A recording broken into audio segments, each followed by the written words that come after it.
Welcome everyone, and thank you for your interest.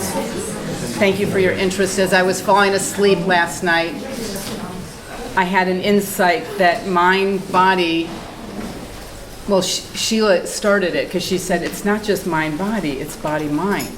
And I heard, oh, I've been thinking about this from my personal mind-body, divine mind-body. And I can't wait to hear what comes from there.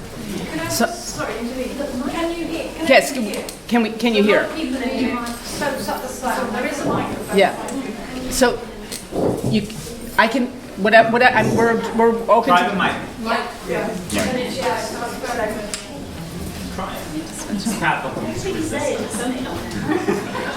I bet that's a little bit better. Yeah. So welcome everyone. I think I'm Nice gonna and close, Ellen. welcome everyone. This is the one that comes on. Yeah, it comes on and off. But That's it. Okay, it's on, but okay, see, it goes off again. Yeah. It goes off. Yeah. Is it going on? I can speak really loud, right, honey? So my name is Ellen Friedman, and I'm really excited to hear what Mind has to say now that I've expanded my awareness of mind-body to divine mind and divine body, not just personal mind and personal body. And I'm going to pinch my dream team because I've been pinching myself for weeks and months, knowing that I'm going to be sitting with two people that I cherish in my life. So we invite you to just sit back and take in whatever comes through as we introduce ourselves and our stories, and then really be open to hearing your stories and your questions. Go ahead. Okay. Yeah, so I'm Julie McCammon. I'm a physiotherapist. So I trained as a physio about 30 years ago, over 30 years ago. And when I was doing my training, there was absolutely no mention of mind-body connection. It was all very linear and very technique orientated, even though we were working with the body.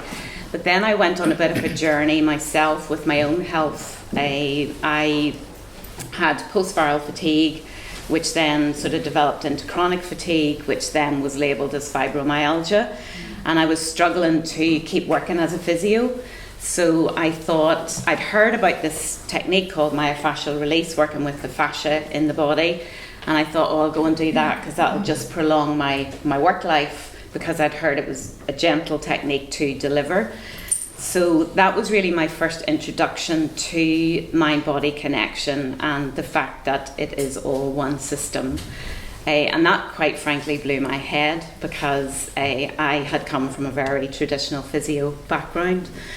So I had quite a few healing experiences through that journey. And then about 4 or 5 years ago, just before I came across the 3 principles, I tore a disc in my back, and it was excruciating. I was literally on my hands and knees on the floor for days and weeks, and I got stuck in a real cycle of trying to fix myself. I thought, because I actually specialised in back pain and neck pain, and I thought, if I can't fix myself, how can I fix my patients? And I was over-treating myself. I was definitely catastrophizing. I got into a really fearful place, thinking, will I need surgery? Because I told my patients to avoid surgery like the plague, and I just felt like such a failure. I felt like I was letting my patients down. And then I remember one night just reading a poem on Facebook. I can't remember what the poem was, what it said, but I just remember going to bed that night and thinking, Julie, you need to detach from the outcome. You're going to be okay, even if I did need surgery. So I woke up the next morning and my pain was gone. So it just, that even before I knew about the 3 principles, that really impacted me to the power of my thoughts and my thinking and what I was doing in my head around that pain. And then my husband Peter is a coach, and he came across the 3 principles. He tried to talk to me about it, and it just like over my head. I hadn't a clue what he was talking about. And then suddenly it started to all fall into place. I started to think, this is what I did. This is what my patients that are stuck in that chronic pain cycle are innocently doing with their thoughts and their thinking. So that started me down a road of, I like to know this. I am a bit in my head because I like to know about the pain neuroscience and what it's saying. So I started down that road of listening and reading and researching, and I was delighted to find that they were saying exactly the same thing as the 3 principles. So I've now tried to bring those 2 together in a really easy, understandable way. A couple of people that I've listened to in the pain neuroscience community are Dr. Lorimer Mosley, and there's Dr. Howard Schubiner, and it's fascinating to hear what they're saying about the power of our thoughts and our thinking in perpetuating that pain cycle. And another really interesting thing that I discovered by exploring that whole area was that all pain is produced in our brain, not in the body part where we feel it. So that explains things like phantom limb pain, because the pain is real. It's a real experience, but yet they've no limb there. They've had their limb amputated. So again, that was tying in with the 3 principles for me in my mind. So yeah, that's basically been my journey, and now I'm really passionate about sharing that understanding. So that's my story. And I just want to say, if you want to know more about Jewel's story, Finding Mystery Within is her story, of the depth of her story that she just shared. And this, Rethinking Pain, I mean, just the images in this booklet are just amazing, and these are available here. Like, every person that I've shared this with has been open to something, whether they've even had chronic pain or not. So I get nothing for sharing the truth.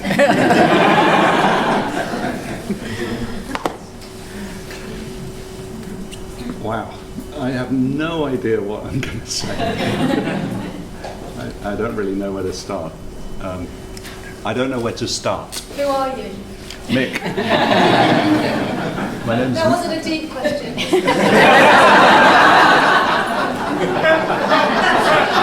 Say that again? I said it wasn't a deep question. It was just, can you introduce yourself? Okay, Mick. I'm Mick. And many years ago, I studied Tai Chi and became a Tai Chi teacher. And then at some point, so that was my kind of passion, and it was my way of being, if you like. So I was very, very connected with the mind-body connection. I was very used to that. And then in 2001, I developed MS and found that I couldn't teach, I couldn't demonstrate the Tai Chi anymore. I couldn't stand up for long enough. And since then, it's been a journey of, initially, how do I manage my symptoms? How do I get by? Which I was doing with a number of techniques, mostly Qigong. And when I came across the principles, what I noticed was that most of the management I was doing was for my emotional well-being rather than actually for my physical body. And for the next year after coming across the principles, it just fell away, the fact of needing to do Qigong. And I had not been in such a good physical state certainly for 5 years. So that, to me, said something about what this understanding can help with, is that it took something away. It took something away that was focusing on what's wrong. You know, focusing on my limitations, focusing on how do I change something, or how do I anyway. One of the big it's interesting being here, because my first live event, Three Principles live event, was with Mark Howard, and it was a day workshop on relationships, and I had no interest in relationships at all, because I felt I had a really good relationship. I felt I was good with relationships, but the whole day I was just listening from my body. Because I'd had such a profound shift in my physical experience, I listened to what is the relationship with my body, and I have no idea what I got from it, but something else shifted and deepened, and that's my continuing journey, if you like, of exactly like Gabriella was saying in the last session. Where am I not seeing this? So when I get depressed, when I get bummed out by what's going on with me physically, when all through the summer I had very, very severe constipation, and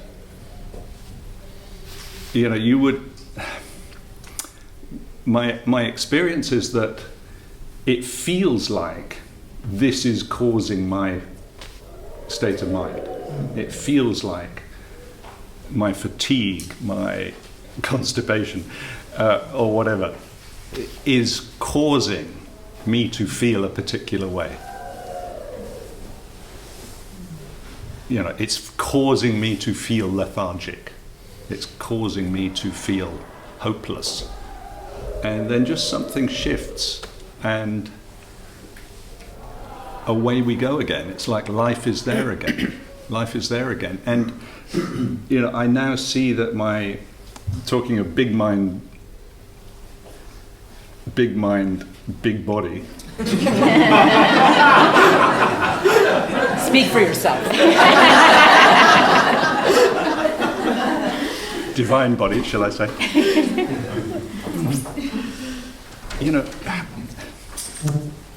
It's not my place to heal. It's not my job to heal. It's not my job to say this is wrong. It's not my job to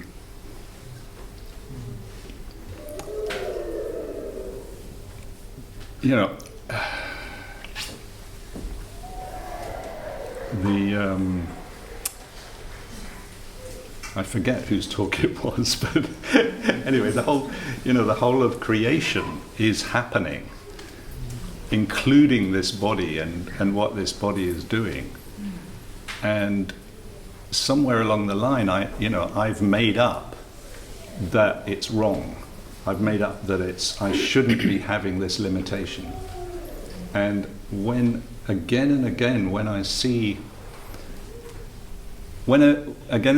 I question what is my creation, what is my little mind creation of discomfort, of unhappiness, of then something happens, something magical happens. I'm not saying I spontaneously heal, because it's very easy to latch on to that's the possibility of the principles. But I can say that in those moments where I just get some kind of insight, something shifts in a really big way, and I feel ready for the next. It's now been 23 years since I was diagnosed. I feel ready for the next 23 years, as opposed to, oh my God. So yeah, thank you. Now you know why I'm so thrilled to be sitting between these two, because I hear something fresh every time I'm with you and I'm with you. Wow. So I also was a physio for 30 years, and I also had a spontaneous healing of a herniated disc, although mine was with unconditional love.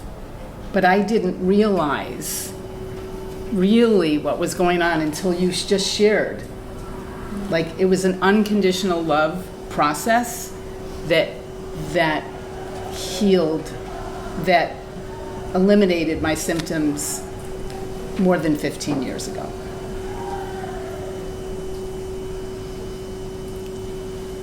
And I was always curious about the mind-body, body-mind connection, because I could see two people with the exact same diagnosis, the exact same MRIs, CT scans, X-rays, and have completely different experiences. And I was always curious about what my role was in that, with the role of source of healing, divine mind. So I've been kind of playing around there, but when I started coaching in 2011, I was up against 3 autoimmune conditions, and I was on the hunt for how the principles could help me feel better or resolve my labels and diagnoses. And that hypervigilance just kept it going. It was like I was innocently pushing replay over and over and over. And then I can't tell you what happened, but I took my finger off the replay button and symptoms started to shift. And then I had an awareness when symptoms came on that I was the one who took the symptom and the label and hooked it together. And that what if my body was doing exactly what it needed to do in that moment? Even including like raising my blood pressure too much or to a not safe level, or low, in my case, lowering it to an unsafe level, or speeding up my heart rate. Like, what if it was doing just what it needed, and everything began to fall away? But I couldn't do that again. Like, I couldn't go, oh, my body's doing it. It's like you know when it comes from within, it's different. It's just different. And I was feeling wonderful. And then about 2 years ago this month, I heard inwardly, up-level your self-care. You don't need a diagnosis. And I was like, oh, is that why I'm doing less of this and more of this? But what was interesting, because of the understanding, I didn't get hypervigilant about it. It was just like, oh, I'm just getting feedback of what to do more of and what to do less of and what to engage with.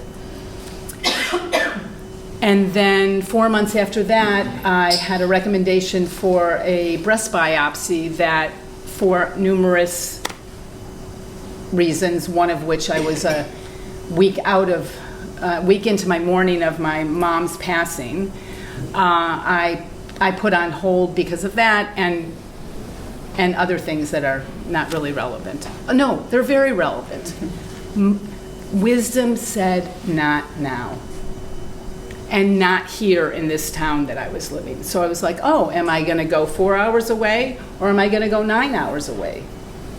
And the answer came 13 months later, March of this year, had another follow-up, and had a breast biopsy. And when the doctor called and said blah blah blah, whatever it was, she said cancer, all I heard inside of me was healed in past, present, and future tense.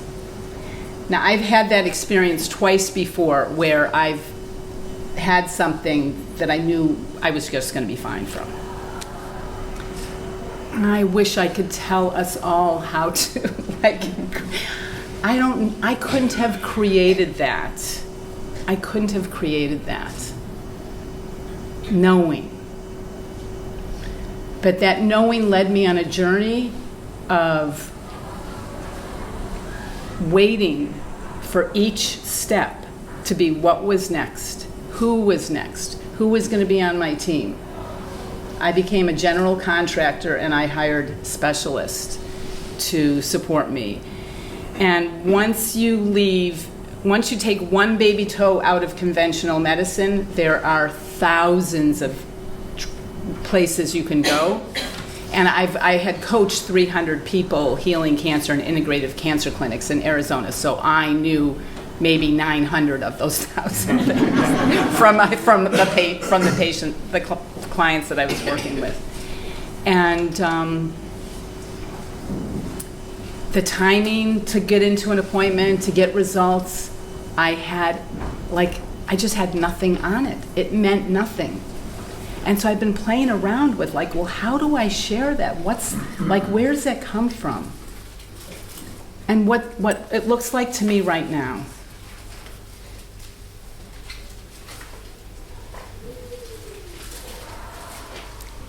is I didn't know what it meant to live from your essential nature.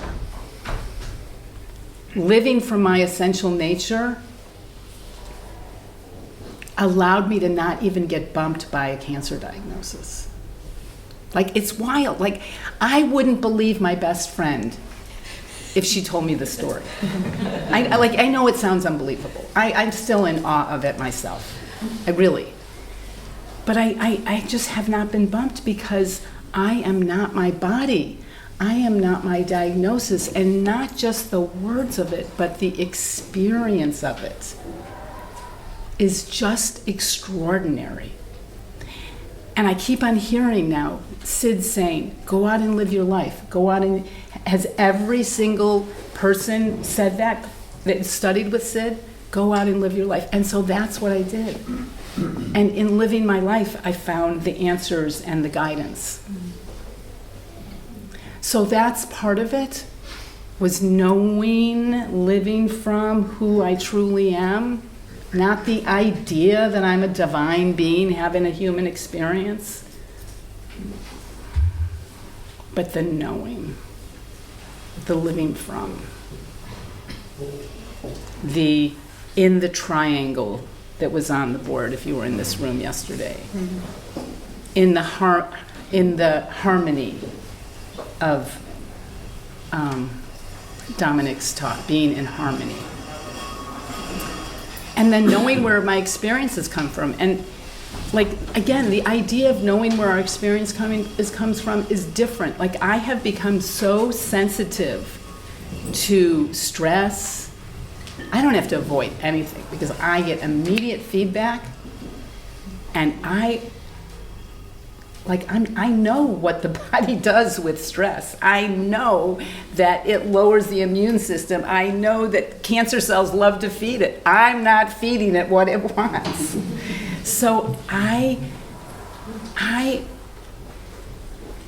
didn't know that stress and fear was not required for anything.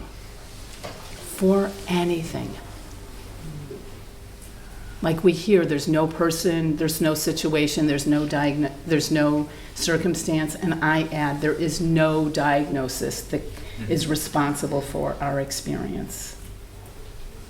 Thank you.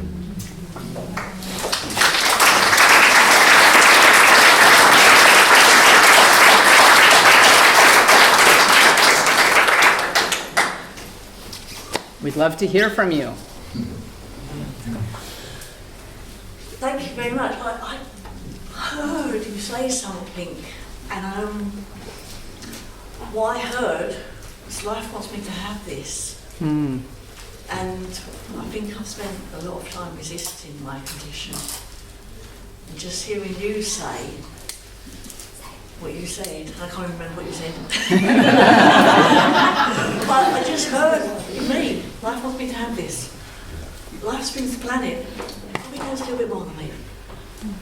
And if it wants me to have this, then I have to do my best to accept it, don't I? Stop resisting it. Thank you.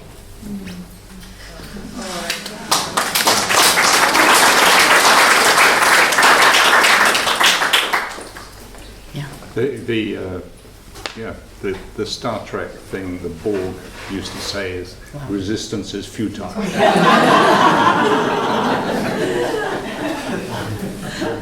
And isn't it great that we have immediate feedback on the feeling of resistance so we can continue it or not? Yeah, go ahead. So it's lovely hearing about how you've all brought this thinking and knowing into your lives, but how are you sharing it in the world? How do you share it with your patients or, other than in this beautiful room, in the day-to-day? Yeah, I ran a 6-week program called Quiet Mind, Quiet Body, and I offered it to some of my patients that I've been treating for a long time, who are really struggling with chronic conditions. And in my physio head, I did like a pre-course questionnaire, pain scales, functional scores, medications, then ran it for 6 weeks, introducing the 3 principles. It really was obviously my patients had no understanding of the 3 principles, so it was just teaching it from a really basic place, and also the pain neuroscience as well. And I then obviously repeated the pain score questionnaire, and I was blown away with the results. It was amazing. And one lady who had fibromyalgia and been struggling with it for like 30 years and on lots of medication, she has no symptoms now and was able to reduce a lot of her medication. So. And Jules and I did 2 1-hour webinars that are on my YouTube somewhere, called One Mind, 2 Physios, 3 Principles. So, and she talks about the neuroscience. I went back and listened and got so much from it. And Mick and I have done many things, and we will. We'll see what comes out from this. So I do one-on-one and small group work, and Mick and I love doing programs together. And I've just reconnected with Tai Chi this year because my teacher created a kind of Tai Chi for anyone of any health condition or any age, so it can be done sitting down or standing. So I've reconnected to the original Tai Chi that I learned, and have got so much from it, from having come back to it with the eyes of the 3 principles, and just seeing how much bullshit I was giving myself about what, because in Tai Chi you get taught to relax. So you hear the word relax about 50 times in a class. And so I was telling myself that, every day. And I was telling myself to be calm, to, etc., and to be spiritual and all this kind of stuff. And coming back to it now is like it's become about discovery instead of my creation of calm, or my creation of flow, or any of the good things. It's not my creation. It's like if I discover where that's possible. So I will be sharing that, which is called Tai Chi Movements for Well-Being. Yeah. But did we all catch the discovery? It doesn't matter whether you're in a Tai Chi movement series. It's like the discovery. What is there to discover is where all of our healing, all of our experience came from. Yeah. So mine's a little bit off in a slightly different direction, but to do with the mind and the body, and it's around weight. I'm probably not the only middle-aged woman in the room who's feeling the issues around that. Sorry. Yeah, the issues around weight and being literally hitting 50, eating the best diet I've ever eaten in my life, doing the right kind of exercise, etc. And then still the frustration of it still fucking being here. And now I can't do the exercise, so there's a little bit more frustration. And I'm noticing that. I'm noticing the stories, I'm noticing, but it's still there, it's still, there's a lot of frustration around it. You see, I can't be active, which I think is really important. So yeah, there you go. Yeah, thank you. Because I know I won't be the only woman who Yeah. feels Yeah. this way, you know. It's frustrating when you feel like you're literally eating the best you possibly can. You know, I live with a bloody chef, for God's sake. You know, I am looked after well nutritionally and everything, and feel I'm doing all the right things, and then still I spent it won't leave my body. I spent 30 years and then spent 9 months in my master's degree in consciousness, health, and healing, working my ass off, literally, doing everything, journal, you know, every process known to mankind, and lost 9 pounds in 9 months, and then went through menopause with the idea of, oh, once you hit menopause, it's over, right? Like, yeah, I mean, but that was what went in there, and luckily, I gave up. And one day I looked in the mirror and I said, now this is not a prescription, I'm just telling you what I like, naked, standing to get in the shower, and I heard, I'm not wasting one more second of this precious life on my body. Yeah, I can see the wasted energy. And then I woke up and 25 pounds had shed off my body. I was doing diet stuff to help my autoimmune stuff, but like, you can't surrender, right? You can come to surrender, but you can't will yourself. I don't think you can will yourself to surrender.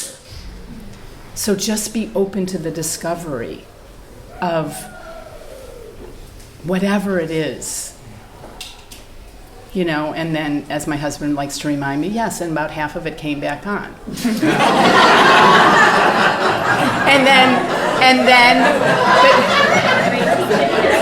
he didn't, I'm sorry. He's in the room.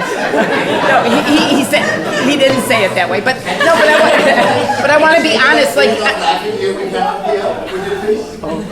yeah. I said, and then my husband asked me, reminded me how much came back on. But it didn't bother me. It didn't bother. It was the first time that I had more weight that I wasn't bothered by, and I think that was helpful. And then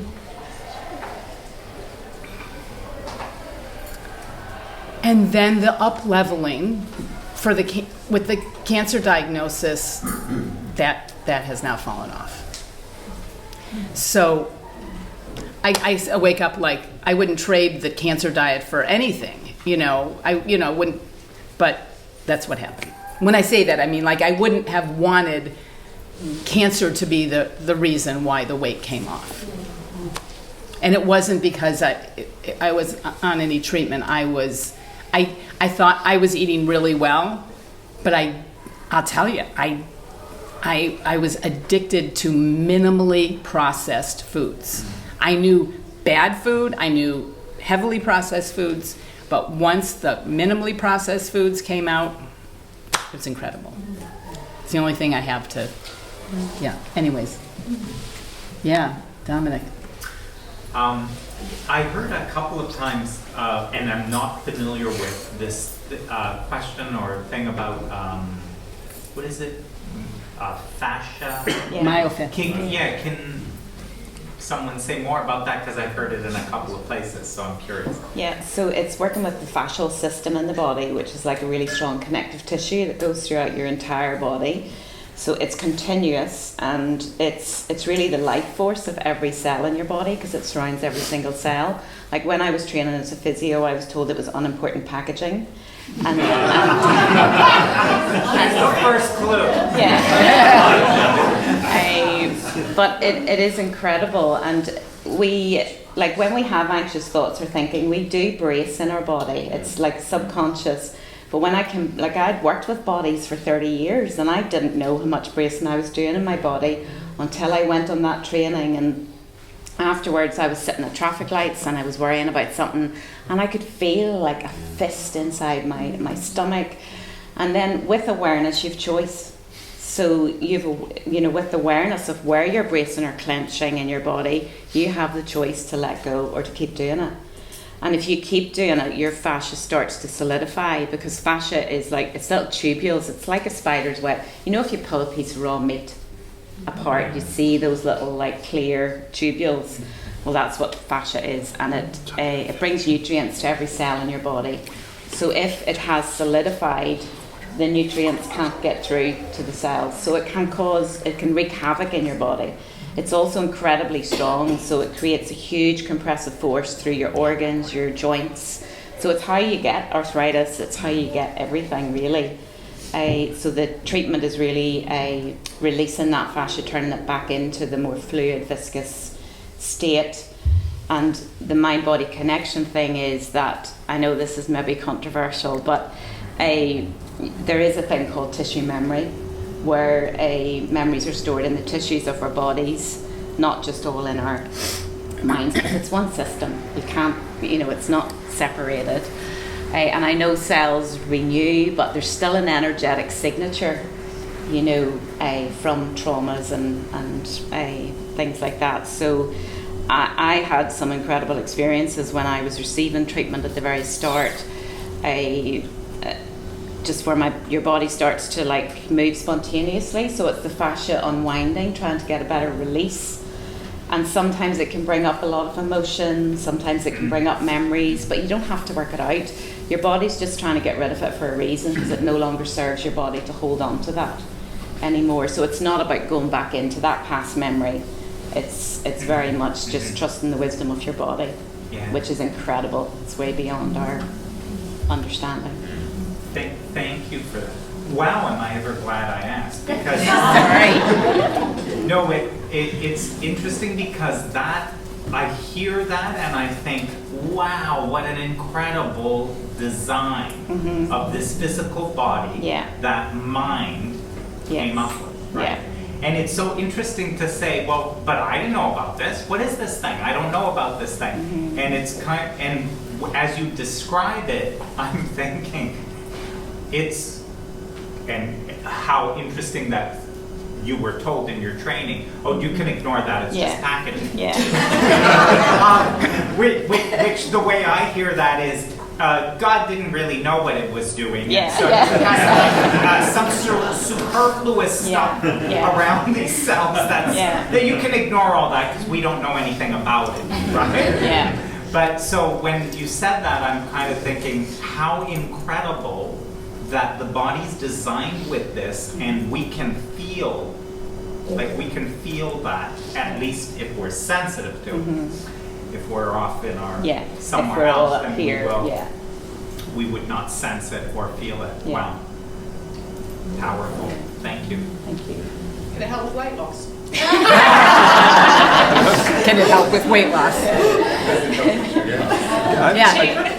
Can I just say, Julie, Claire, the word, as well as what everyone else has said, I mean, the word that came to me when you were with your question was just kindness. Just kindness. Love.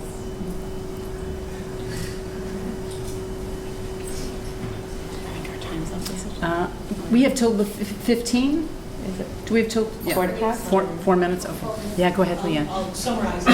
I love that we're talking about the mind-body connection, because at least in the United States healthcare system, they don't talk about it. Physicians, I worked in the medical system for 32 years.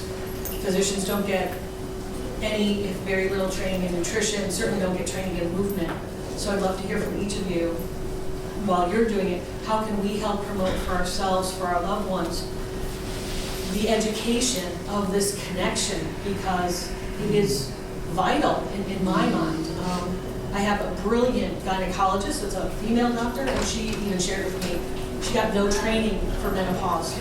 No training. 4 years in med school, 6 years residency.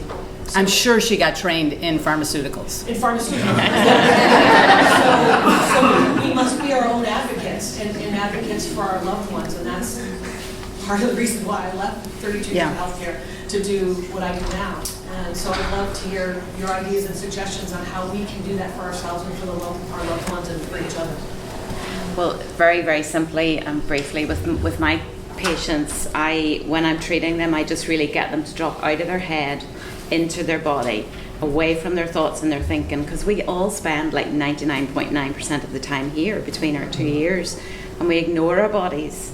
So it's about listening to our body's wisdom and paying attention to those love letters that Dr. Bill talks about, you know, those aches and pains, symptoms, feelings of anxiety, paying attention to those and not just living life here. Yeah. I think it's really important to not be prescriptive, because there are literally 1,000 different things that can help every single thing. And so getting on, since I know what that's like to give the prescription, and I know what it's like to receive that intensity of this will work, and to guide people back to what else, to the discovery, like what else might be available. I mean, I had a gynecologist that was doing energy work, but she wouldn't let me tell anyone. And I said, you practice whatever you want to practice when we're here. And if you want some hand-holding to take it outside of the appointment with you and me, I'm right here with you. Because she was afraid of what the medical community Yeah. So, but I think it's just really important that, like, we all have that guidance, you know, that we all can come back to that guidance. Do you have anything to add? Just bedside manner is, you know, bedside manner is just, you know, could be a huge gift to someone. Who was talking about one of the speakers was talking about being present, probably Gabriella. You know, just being present with someone. And if the doctors had some sense of that they are a human being, they're with a human being, and just putting their hand on a shoulder, you know, can be hugely therapeutic. Hugely. Just like we've all learned the power of presence here. So we're all available to continue conversations. You can find us, you can find each one of us, and like I feel your presence and your interest, and I'm so grateful. And Sheila and Sue, thank you so much for the opportunity to be here and share what's really meaningful for us. Thank you for accepting me.